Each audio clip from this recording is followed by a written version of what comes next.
এখন যুগের কিছু কিছু মহিলারা কি করে, নিজের সংসার ছেড়ে,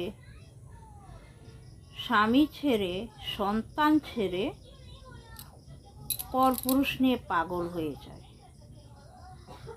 নিজের সন্তানকে ছেড়ে ওই ছেলেটার সাথে পালিয়ে যায়। একবারও ভাবে না স্বামী যতই ভুল করুক, কিন্তু সন্তানটা, ওটার তো কোনো দোষ নেই।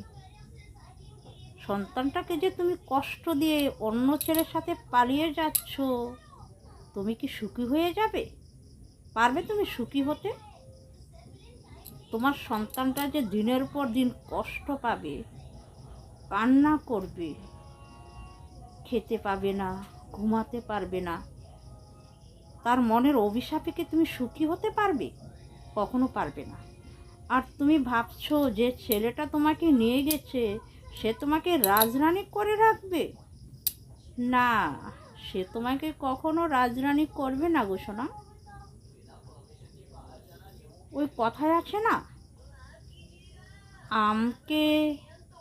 আমের বট্টাটাকে চুষে ফেলে দেওয়া হয়, ঠিক তোমার সাথে এমন হবে। যতক্ষণ তোমার আমের মধ্যে রস থাকবে ততক্ষণ চুষে খাবে।